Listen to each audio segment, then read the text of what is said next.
Dignitaries, ladies and gentlemen, very good evening to you all. I'm very happy to be here, part of this program, to accelerate the economic relationship between two wonderful nations, India and Scotland. I got this invitation in the first week of December, and incidentally, I was in Bangalore airport. When I read the mail sent by Nitin to attend this Indo-Scottish Business Summit, then I looked outside. I have seen Menzies Aviation. Frankly, I do not know on that time any big company which is Scottish origin other than Menzies Aviation. I took it as a good omen, and I searched. For your information, Menzies Aviation is a Scottish company working in India. They are doing air cargo handling in Hyderabad and Bangalore. On that time, they were in news because they got the best air cargo award, a handling award. So they were in news, so I know them. So I took it as an omen and searched to understand what is the Scottish business contribution to India and what is the relationship. I searched in the internet. When I read, as somebody already told here, it dates back around 300-350 years. Actually, Scottish entrepreneurs came to India. They started tea plantations, indigo plantations, rubber plantations, started a lot of universities in western parts of the country. And the essence was that Scots were entrepreneurs. Entrepreneurship was there in their blood. So I thought I should definitely attend this program, and I'm here. When I reached here around 3 days back, I'm here. I have met a lot of people. I have seen your city, wonderful place. Yesterday I met a lot of you people, have a lot of discussion, and I discussed a lot of things with my Indian friends. Everybody told one thing: Scouts are very good people, very friendly, very nice, and I felt it personally. I started loving your country. Thank you very much. You are all very wonderful people.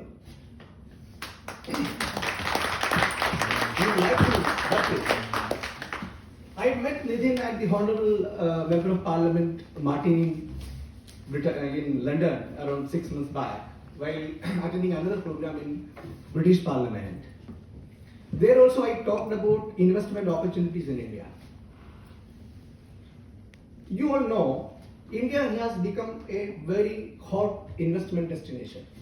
Not just investment destination, Indian business people are investing lots outside India. For example, 2018-19, the FDI inflow to India was approximately $61 billion.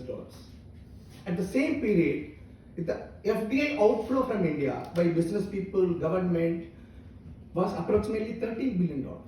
That means around 25% of our FDI we are investing outside.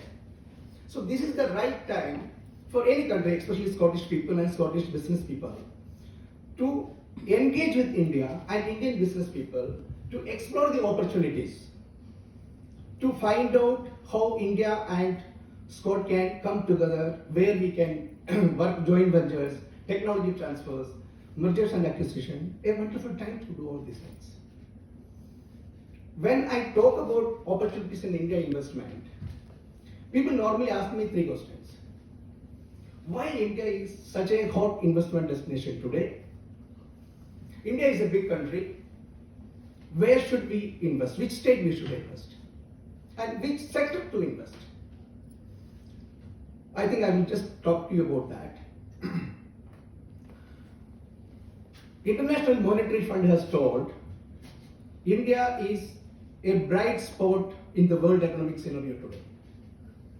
India is the second fastest growing economy in the world with 1.3 billion population with an average age of 28.4. It is a very young country. 50% of the Indians are less than 25 years of age and 65% of Indians are less than 35 years of age. And the biggest strength of India today is not the young people but our government. In any government, whether it is the present government or the previous government, our governments are always very business friendly. In last decade, India's per capita income has been doubled. Today, we have got a visionary Prime Minister who is doing a lot of reforms in India. Our ease of doing business has increased, and today we are 63rd in up to 180 countries. In 2014, we were 142. So in last 5 years, we have increased our position by 79 numbers. In September 2019, the corporate tax, Government of India has brought down to 17%, which is the lowest in major economies of the world. So our Honorable Prime Minister has got a vision to make our economy a 5 trillion economy in next 5 years. Whatever it is, we are going to be the third biggest economy in next decade. And the population of India is expected to grow by 2030, and more than China, we will be the most populous country in the world. So the world is looking at India with a friendly government and this much of population which is growing as one of the best place to invest. That's the reason we are the most investment friendly country in the world today. Then where to invest? There's a list of fastest growing cities in the world. There's a research institute, Oxford Economics, has come out with a list of fastest 10 cities in the world. And the most important fact is that all that 10 cities are in India today. From 2019 to 2035, the 10 cities, the fastest growing cities predicted are all in India, and with an average growth percentage of around 9%. The top of the list is Surat with 9.17%, and the 10th place is Vijayawada with 8.1%. That means the fastest growing cities for the next 15 years is going to be in India with an average growth of 8.5%. So suppose somebody asks me where to invest, I will tell, please invest anywhere in India. India is growing so fast. Now, which sector to invest? In India, this young population and the growth percentage, you invest in anywhere.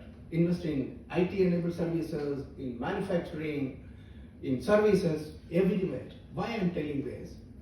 You just started this. So in future, you will meet business people, you will engage with government. Any opportunity to invest in any part of India, in any sector, please grab the opportunity.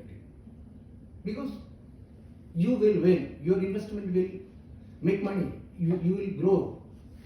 Having said that, suppose somebody asks me what is your personal opinion. In India, we believe in we believe in like this. We call it Madhrubhumi and Karma Bhumi. Madhrubhumi means place of birth, Karma Bhumi means place of work. My Madhrubhumi is Kerala and my Karma Bhumi is Hyderabad. These are two places in India which are very close to my heart. I think most of you must have gone to Kerala. If you have not gone, please definitely go. It is called the God's own country. It is called the Mecca of Ayurveda. Wonderful place to visit. Kerala is a place, suppose you see in travel magazines, 10 places to visit before you die. 2 places in India will come up. One is Taj Mahal in Agra, second Kerala. One is the north part of India and other southern part of India. Please visit Kerala. It is an amazing place. I sent a lot of my friends to Kerala from non-Keralites from other part of the country to visit. And once they visit there, they will go to backwaters, they will see a houseboat, they will tell Sibi, it is really got some country. It's an amazing place. It will be a once in lifetime experience. Who has not gone to Kerala, please do go. Amazing place to visit. Second is Hyderabad. Hyderabad was at a teen advantage. I already told you, we have got a central government which is business friendly. There is a government, and in Hyderabad, we got a state government which is supposed to be the best business friendly government in India today. And the world class infrastructure we have got there. We have got a world class airport, world class metro system, world class IT infrastructure. It is one of the best cities in India to invest today. And second fastest growing city in the world. So, if you are looking for investment opportunities, I wish you please invest in Hyderabad.